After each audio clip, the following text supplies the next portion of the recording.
మనకి అభివ్యక్తమవుతుంది. ఆయన పుట్టుక ఒక స్త్రీ గర్భవాసం చేసి జన్మించిన వాడు కాదు. అమ్మవారు ఆవిడ సుమంగళి, అందున నిత్య సుమంగళి, నిత్య యవ్వనంలో ఉండేటటువంటి తల్లి. అటువంటి తల్లి కనుక ఎప్పుడూ పసుపు రాసుకుని ఉంటుంది ఆవిడ.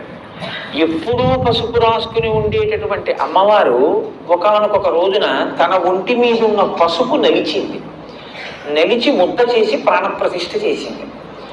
ఇప్పుడు విఘ్నేశ్వరుడు యొక్క మొదటి స్వరూపం నరవినాయకుడు. అంటే నరుడు ఎలా ఉంటాడో అలాగే పుట్టారు ఆయన. మరి గజముఖం ఎక్కడి నుంచి వచ్చింది?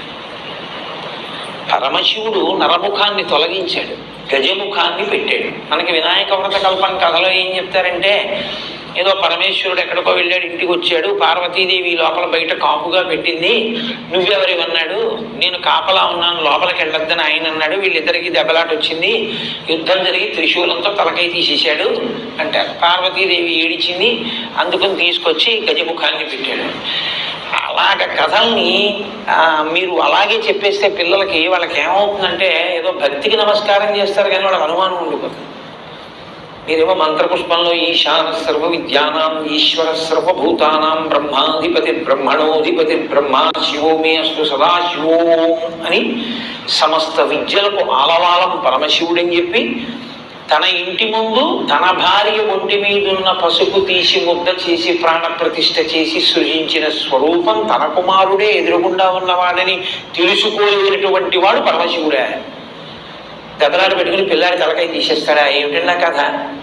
అది కాదు దాని అర్థం. కొంచెం జాగ్రత్తగా మీరు అర్థం చేసుకోవాలి. గజాసురుడు అని ఒక రాక్షసుడు ఉండేవాడు. గజాసురుడు అన్న రాక్షసుడు లోకాలన్నిటినీ బాధ పెడుతున్నాడు. నువ్వు ఎలా చనిపోతావురా అంటే, నా ముఖం ఉన్నవాడు చంపితే నేను చచ్చిపోతానన్నాడు.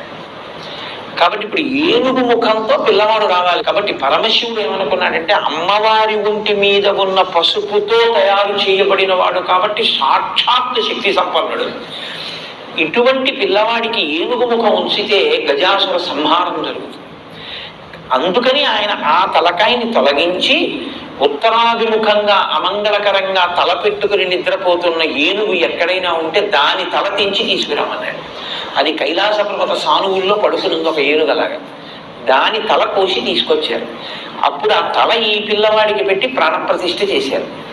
చేస్తే ప్రాణప్రతిష్ఠ అంటే జీవం పోశారు. ఇప్పుడు ఆ పిల్లవాడికి ఏనుగు ముఖం వచ్చింది. ఇప్పుడు ఏనుగు ముఖంతో ఉన్న పిల్లవాడు గజాసుర సంహారం చేశాడు. గజాసుర సంహారం చేశాడు కాబట్టి మీరు నేను సంతోషంగా ఉండగలుగుతాం. వాడు అంత ప్రమాదకరమైన వ్యక్తి ఆ గజాసురుడు. కాబట్టి సుముఖ, మంచి ముఖం ఉన్నవాడు అంటే ఏమిటి దాని అర్థం? ఆయన ఆ ముఖాన్ని లోకం కోసం ఉంచుకుని గజాసుర సంహారం చేసి మిమ్మల్ని నన్ను రక్షించినటువంటి వాడు. కాబట్టి అసలు ఆ ముఖం ఉంచుకోవడమే మన కొరకు తప్ప, లేకపోతే అసలు ఆయన ముఖం అది కానీ కాదు. మనందరిలాగే ఆయన నరముఖంతో చాలా అందంగా కూర్చుని ఉండేవాడు. ఆయన ఏనుగు ముఖం పెట్టుకున్నాడు అంటే మన కోసం తన తల తీయించుకుని ఏనుగు తలకాయని పెట్టుకున్నవాడు. లోకం కోసం ఇంత గొప్ప పరిశ్రమ చేసిన వాడి ముఖం కన్నా సుముఖం ఇంకేముంటుంది? కాబట్టి సుముఖ కాదు. సుముఖ అన్న మాటకు అర్థం ఏమిటంటే, అందంగా ఉన్న ముఖం సుముఖం కాదు. ఏ ముఖము ప్రేమని కలిగి ఉంటుందో, ఏ ముఖము ప్రసన్నమై ఉంటుందో, ఏ ముఖము సంతోషముతో ఉంటుందో దానికి